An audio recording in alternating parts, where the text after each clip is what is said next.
رمضان سے متعلق جناب نبی کریم صلی اللہ علیہ وآلہ وسلم نے اپنے ایک ارشاد میں فرمایا، ہوا شہر اولہ رحمہ و اوسطہ مغفرہ و آخرہ عتق من النار، یعنی یہ رمضان ایسا مہینہ ہے جس کا پہلا حصہ یعنی پہلا عشرہ رحمت ہے، اور اس کا درمیانی حصہ مغفرت کا ہے،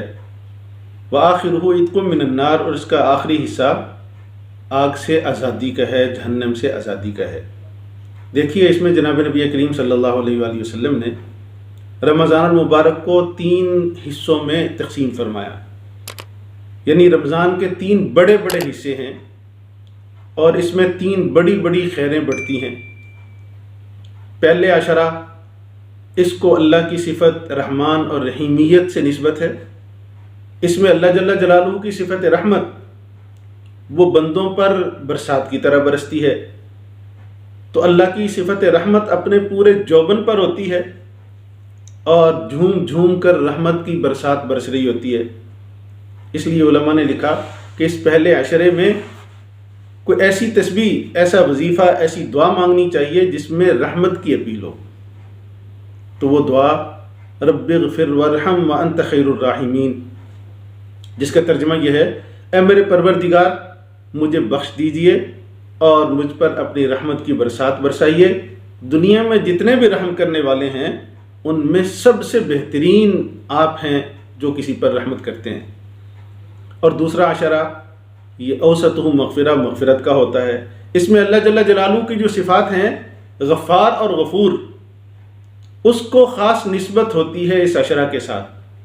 یعنی اس میں بڑے سے بڑے گناہ گار، بڑے سے بڑے فاسق، فاجر، ظالم، اگر وہ اللہ جل جلالہ سے اپیل مغفرت کریں اور اللہ تعالیٰ سے مغفرت کی درخواست کریں تو چھوٹی سی درخواست پر بھی ان کی کامل مغفرت ہو سکتی ہے۔ اس میں اللہ کریم کی صفت چونکہ غفار اور غفور وہ پوری طرح سے معجزن ہوتی ہے، تو اس لیے اس عشرے سے متعلق ہمارے علماء نے فرمایا کہ اللہ کریم سے مغفرت کی اپیل کرتے رہنا چاہیے،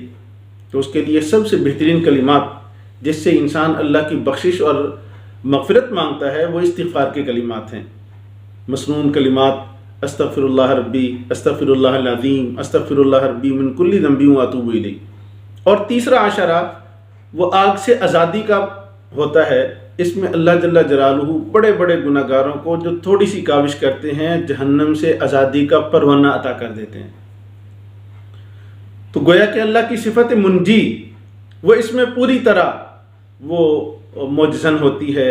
اپنے جوبن پر ہوتی ہے، اس میں اللہ جل جلالہ سے جہنم سے آزادی مانگنی چاہیے۔ تو اس کے لیے کیا کلمات ہوں؟ تو علماء نے لکھا اس میں اللہم اجرنی من النار، اللہم اجرنی من النار، یہ کلمات آپ بار بار پڑھیں تو انشاءاللہ العزیز اگر ہم تینوں عشروں میں ان کلمات کے ذریعے اللہ تعالیٰ کو یاد کرتے رہے تو آپ دیکھیے گا کہ پہلے عشرے میں رحمت سے جھولیاں بھر لیں گے، دوسرے عشرے میں مغفرت سے جھولیاں بھر لیں گے، اور تیسرے عشرے میں